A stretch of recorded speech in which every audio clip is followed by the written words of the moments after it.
da Paraíba, TJPB, emitiu um novo mandado de prisão. Olha aí, o que eu venho falando, esse cidadão aí, ele está levando a justiça na galhofa, na brincadeira.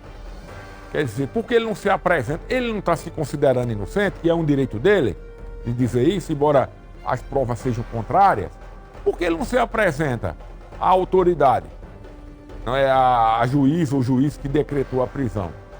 Por quê? Porque ele está se escondendo. Não entendo. Ele, pela propriedade dele, 81 anos, ele já está no site Procurados PB, é um site do governo do estado, como foragido. E o item é estupro, estupro de vulnerável. Vamos ver a matéria.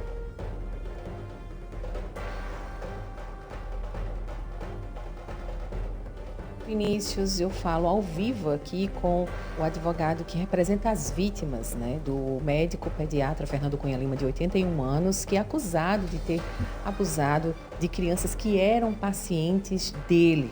Eu estou aqui com o Bruno Pontes, que vai comentar um pouquinho desse novo pedido de prisão preventiva expedido, então, pelo Tribunal de Justiça aqui da Paraíba. Muito obrigada pela sua participação. Ele já tinha um pedido de prisão, né, contra ele. E agora, mais um.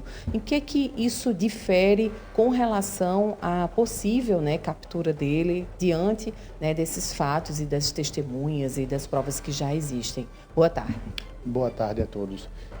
Veja, a diferença entre a decretação da prisão preventiva anterior e essa mais recente é exatamente o fato do réu estar foragido e assim agora está preenchido também o requisito que seria para assegurar a aplicação da lei penal, ou seja, uma vez que o réu, antes mesmo de ser condenado, já está foragido, demonstra que ele não tem qualquer interesse em cumprir uma pena que seja imposta a ele, que seja possivelmente imposta a ele.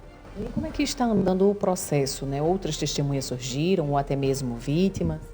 Olha, não temos novas vítimas que tenham formalizado denúncia, né? Temos algumas vítimas que já conversaram conosco, né? Vêm conversando eventualmente, mas que ainda não tiveram aí a força, né? A coragem necessária para conseguir reviver todo esse trauma e formalizar as denúncias.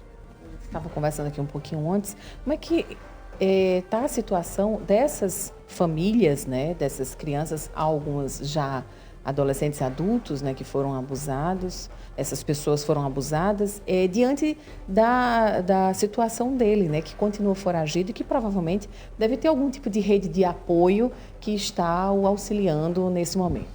Sim, de fato existem rumores e até bons indícios quanto a essa questão dessa rede de apoio, né? Tendo em vista aqui, recapitulando o que foi apresentado pela defesa desde o início das denúncias, é que o réu, Fernando Paredes Cunha Lima, seria um senhor idoso de mais de 80 anos, que teria dificuldade de mobilidade e diversas comorbidades, né? Várias vezes ele foi visto andando com um auxílio de muleta, mas vemos que, de fato, ele não tem essa dificuldade toda ou essas comorbidades, já que ele está agora mesmo há 4 meses foragido.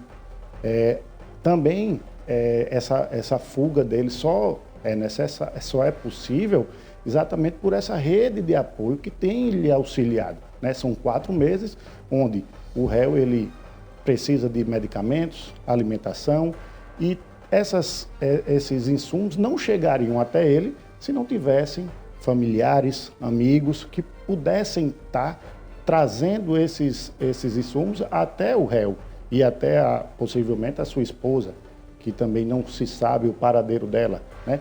Mas é importante a gente indagar quem são essas pessoas, buscar informações, né, quanto a essas pessoas próximas, até para que toda a população possa fazer essa investigação e denunciar, inclusive, essas pessoas que estão lhe auxiliando, porque essas pessoas que estão lhe auxiliando também estão cometendo alguns crimes, né, como favorecimento pessoal, obstrução da justiça e possivelmente até mesmo associação criminosa, se estiverem em conjunto mais de 3 pessoas organizando e orquestrando toda essa manifestação para dificultar e ocultar o paradeiro do Fernando Cunha Lima. E aí, como é que estão as vítimas que representam?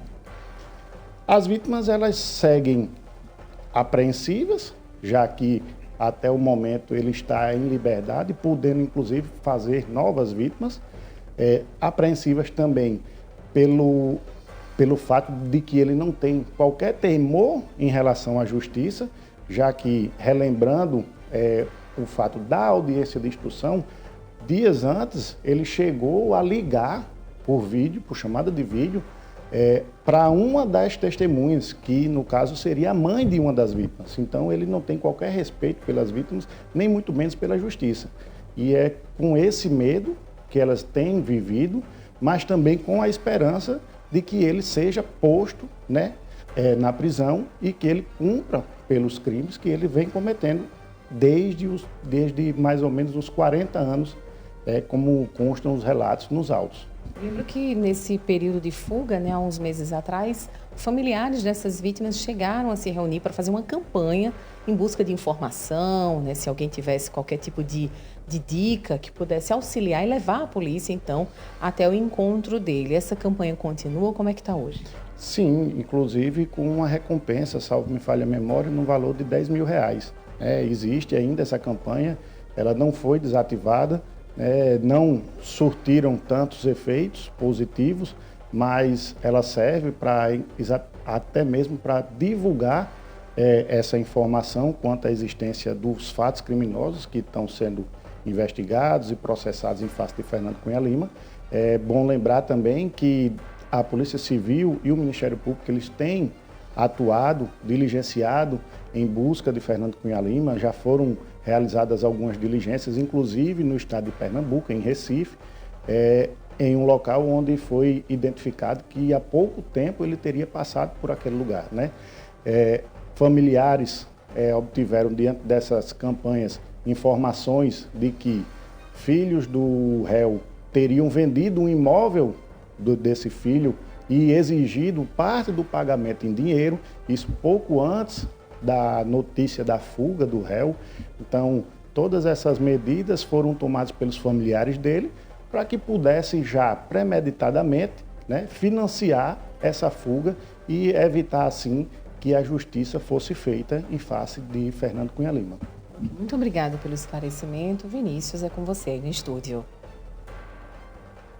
Foi uma rede de apoio aí, é uma formação, é uma associação criminosa, viu? Você que é da família, que é amigo, está pensando que você está ajudando, você não tá ajudando nada não, viu? Você não está ajudando em nada, muito pelo contrário. Isso é um crime hediondo, entendeu? Mães que, ao descobrir essa situação, imagina hoje jovens, adolescentes, até adultos, que foram molestados e agora tiveram coragem. Porque essa tipificação criminal, ela tem um item que agrava tudo, que é o medo da pessoa ser ridicularizada, né? A própria vítima se sente culpada, mesmo sem ter culpa. Será que eu deixei? Será que eu permiti? O que é que eu podia fazer para evitar? Entendeu? É uma meia-culpa que não é cabível nesse caso. Não cabe. Mas há.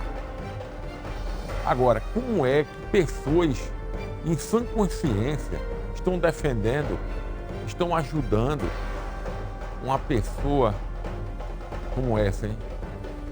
Que molestou crianças, meninos e meninas, que destruiu a infância, até parente dele, uma sobrinha, né? 2 sobrinhas. Agora, o que eu fico perplexo, aí a PM não tem nada a ver com isso não, a investigação recai sobre a Polícia Civil. Caramba, eu vejo a querida polícia, porque eu sou filho da Polícia Civil, sou concursado em 84, 85, recebi a outorga no Diário Oficial em 86, e ver que ninguém tem competência para prender uma pessoa que não é bandido, que não é criminoso. Na verdade, ele é criminoso agora, mas assim, que não tem um histórico de fuga, de se entucar nos matos. Seria uma prisão fácil, até pela comorbidade dele, como o próprio advogado disse. Ele come, ele paga a conta, toma remédio. Quem está dando esse apoio, essa logística? faz alguns dias que em São Paulo, 2 criminosos foram presos lá em São Paulo, que mataram 2 inocentes lá em Pombal. E não consegue prender esse médico doente, que ele é uma pessoa já de idade, 81 anos. Isso aí ninguém pode negar esse fato. Não quer dizer que ele mereça ou não mereça. Ele é uma pessoa que já tem uma idade avançada, né? Não come todo tipo de comida, quer dizer, até para você fazer a rede logística para ele, a comida dele deve ser sem sal, deve ser sem isso, e não é uma comida comum, isso é o mínimo do mínimo, né? E remédio, quem é que paga as contas dele? Quem está recebendo o dinheiro dele? Eu tô achando, não sei, rapaz, sei lá, e a gente, às vezes fala assim, as pessoas ficam chateadas, a gente... E eu que fui investigador de polícia, sou investigador aposentado, agora mudaram, antes eu era agente de investigação, agora eu sou investigador de polícia, mudaram a nomenclatura. Caramba, na minha época, 3 agentes, com o doutor Carlos Alberto, esse homem já estava preso há 15 dias, olhe, finado Marco Edgato, Londres e Léo, e Rui, pronto. Não dava 15 dias. Dr. Carlos Alberto foi o homem que elucidou o caso da Andresa. Lembra do caso Andresa? Que era um dos mais complexos e não tinha câmera de segurança. Caramba, a gente fica triste, né? Doutor, o senhor não é inocente? Eu acredito que o senhor... Até acredito que o senhor é. O senhor que acredita, mas tem o direito da dúvida, né? Se apresente, mostra as provas que todo mundo está mentindo contra o senhor, que é um complô contra o senhor, mas se apresente. Quem se esconde, porque deve, né? Eu entendo dessa forma. Mas vai cair. Olha, o caso semelhante